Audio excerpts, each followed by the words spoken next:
Hello बच्चों, देखते हैं क्वेश्चन के अंदर क्या गिवन है। A rod of length 1000 mm and coefficient of linear expansion alpha is equal to 10⁻⁴ per degree Celsius is placed in horizontal smooth surface symmetrically between fixed walls separated by 1001 mm.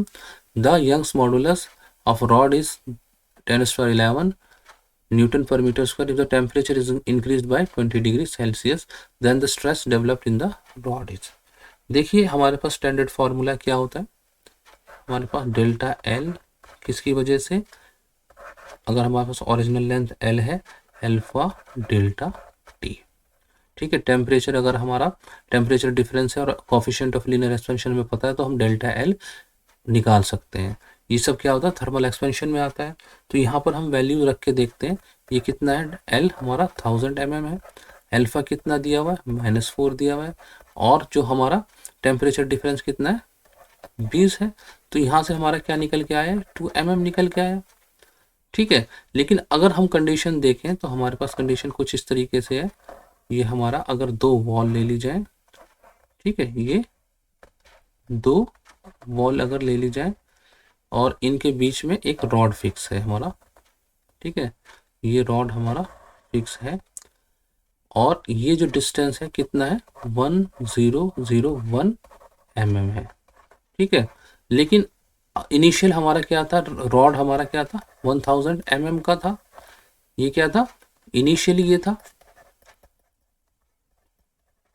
और final कितना हो जाता है वो 1002 mm। दो का expansion होता है तो ये फाइनल होना चाहिए, उसको होना चाहिए ऐसा। लेकिन हमारे पास गैप कितना है, 1 का है। 1001 का हमारे पास स्पेस अवेलेबल है, मतलब कि जो स्ट्रेन आएगा 1 का आएगा।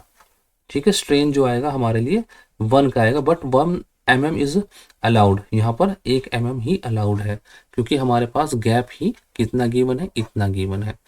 ठीक है, तो हम क्या करेंगे, अब स्ट्रेस कितना डेवलप्ड होगा इसके अंदर। स्ट्रेस के लिए हमारे पास फॉर्मूला क्या है, स्ट्रेस हमारे पास होता है y इंटू स्ट्रेन। ठीक है, और y कितना है हमें 10⁻11, और स्ट्रेन कितना है हमारा 1 mm, और नीचे क्या आ जाएगा हमारा 1000 mm। ठीक है, ये भी mm में है, सब mm से mm कट गया। ठीक है, और तो ये सब क्या है, न्यूटन पर मीटर स्क्वायर में, तो इसकी यूनिट से हमें फ़र्क नहीं पड़ेगा, इसलिए मैंने लिख भी दिया है यहाँ पर। तो हमारा कितना हो गया ये 10⁻8 न्यूटन पर मीटर स्क्वायर।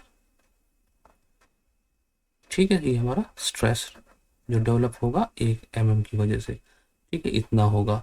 तो हम ऑप्शन चेक करते हैं, ए क्या है 10⁻5 है, ये नहीं होगा। बी ऑप्शन हमारा करेक्ट ऑप्शन है, एग्जैक्टली यही हमारा कैलकुलेटेड आंसर है। सी में 10⁻7 दिया गया, ये भी रॉन्ग हो गया, और डी 10⁻6 ये भी रॉन्ग हो गया। तो B is the only correct option. I hope बच्चों आपको समझ में आ गया होगा। Good luck, good bye, thank you.